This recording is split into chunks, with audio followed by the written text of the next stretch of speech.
I'm going to read it and maybe explain it later. Huh? I don't know.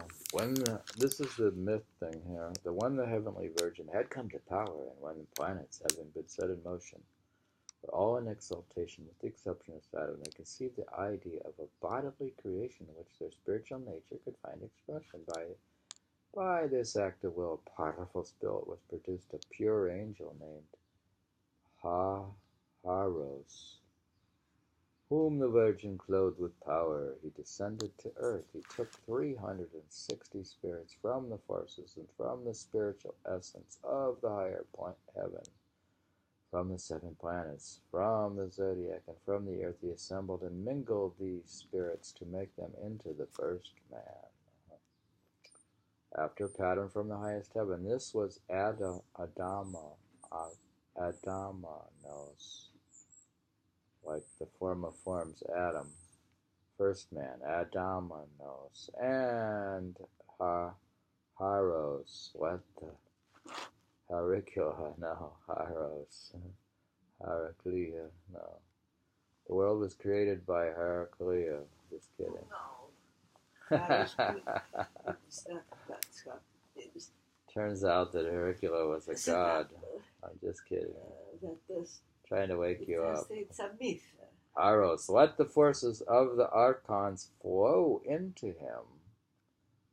Thus, they let the forces of the archons flow into him, that's Adam. Thus formed Adanus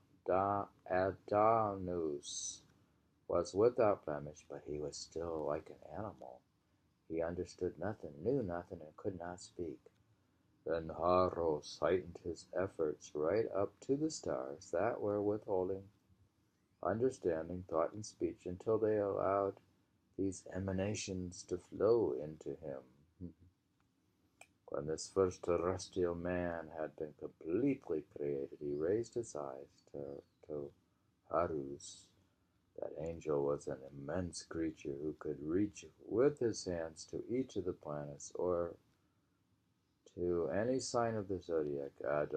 Adamanous, upon seeing him, was filled with admiration, although the first man himself was colossal enough, since he could take hold of the clouds and could hear the sound. Made by the rotation of the spheres and the motions of the stars. Now, can you imagine a human being that can hold the clouds? This is there. We're talking about Adam, first man Adam, form of forms. He could hear the sound made by the rotation of the spheres and the motion of the stars. He's just been created here. Very often the explanation they use. What are you reading from? I'm reading from the Secret Books of the Egyptian Gnostics. And I'm reading The Survival of Gnosticism, page 319. We're talking about a myth. Actually, we're talking a complicated thing here. We have this treatise that's supposedly found in the 11th century. The treatise fictively ascribed to Balinus, Balinus, a name which disguised that of Apollonius of Tyana. I have to reread that section, but now we're saying this Adam dude. Why do you explain it? You read it, that's enough. No. You didn't understand it necessarily. I don't understand anything. So why do you have to explain it? Just you read it, that's enough. If I read it 100 times, there's a chance. But while the man was thus wrapped in contemplation, the angelic creator touched him on the side, and by that gesture created Haivanous,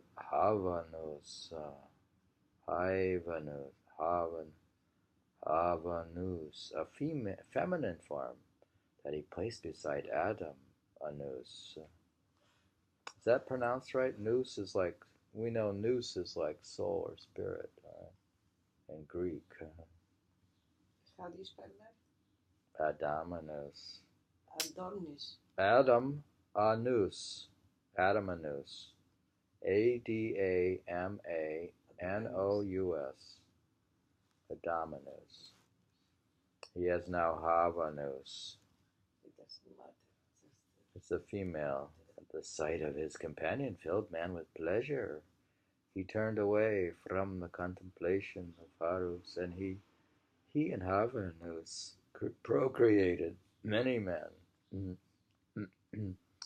So now he's procreating with his, must be Eve. Then Harous taught him a language. Does this mean Syriac? See, now we're talking about here what we say is a hidden book discovered. The book is the secret of the creation and the knowledge of the principle of things attributed to a mythical, attributed to a disguised Apollonius of Tyana. It's all quite mysterious. Saturn had seen this creation taking place under the authorization of the heavenly Virgin, and his desire was to destroy both macrocosm and microcosm. But Harous, out of the highest heaven, brought down three powers who chained up the power of the perverse planet. He's claiming Saturn is perverse. At the same time, the evil spirits were bound to the four corners of the macrocosm. It is when they, ringing in their bonds, that the earth quakes. Harous afterwards took 360 spiritual natures from the planets and from the zodiac to make them into all the kinds of animals and insects. In the first place, he made the useful creatures, and then from the scraps left over, he made the harmful ones. After which he let them all before the first man and gave him instructions about them. Each animal was intimately related with one of the stars. Well, you know, everything is created from stardust, right? At last, Harous announced to Adamanous that he was about to return to the highest heaven. Quote, "People the earth with thy descendants," he said, "and hand down to them the arts that I have taught thee." Then the first man and the first woman united to procreate 14 children, 7 sets of twins, each pair consisting of a boy and a girl. The planet shared in endowing these children with their respective natures and colors, whilst Harous divided the 7 regions of the globe between them, the 7 climates. This the writing thus disguised under the name of Hermes, and then dressed up again in the authority of Balinus, is the misrepresentation of a mixture of cosmogonic elements: Hermetic, Iranian, Judaizing, and more likely Gnostic, although different from what our Coptic writings disclose. Here we do recognize, however, certain features, such as the weakness of Adam immediately after his creation. According to the Sethians, he is unable to stand upright when the archons had molded him to shape. Here he is unable to think or to speak when Harous has perfected his body. We recognize also the evil destructive part assigned to Saturn, that is, to Idalbuth, who exactly is the Virgin at the beginning of this creation, and who is this Harous who plays the part of the demiurge? These are questions that only the eventual discovery of a new cosmology inspired by Gnosticism is likely to elucidate. My goodness.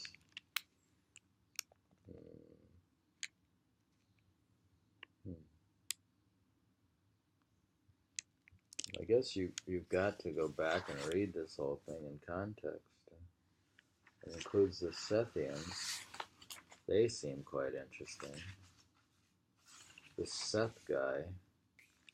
Here we had found out that the original atom could hear the sound made by the rotation of the spheres and the motions of the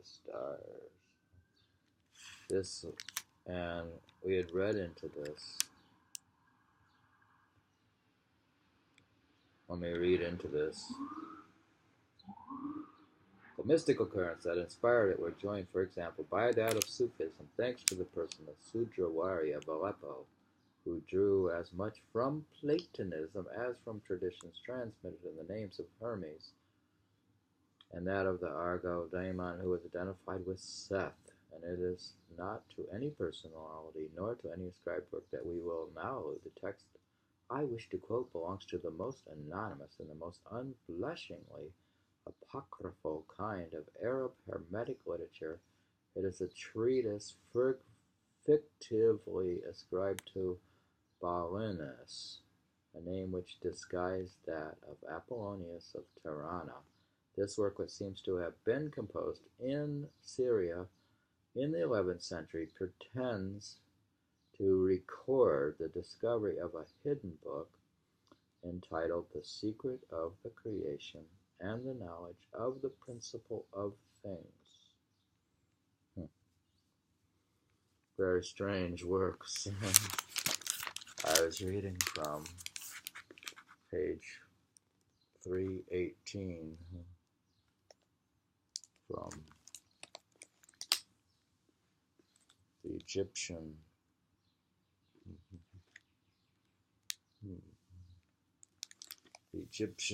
Secret Books of the Egyptian Gnostics by Jean Doresse. Yeah, there's a lot of cool stuff in here. We'll go back and probably read the Sethian stuff. I'm going to stop there with this myth about Adam and Eve. I was reading about it, Adam and Eve. Oh yeah, Adam had hands so big. What? Adam's hands were so long he could touch the clouds. Well, that's the original version, the form of forms. He's the form of the mold of the original man. But he listened to the music of the spheres, apparently. I don't know why. The original form does. According to Apollonius, which somehow attributed to Apollonius. Oh, okay.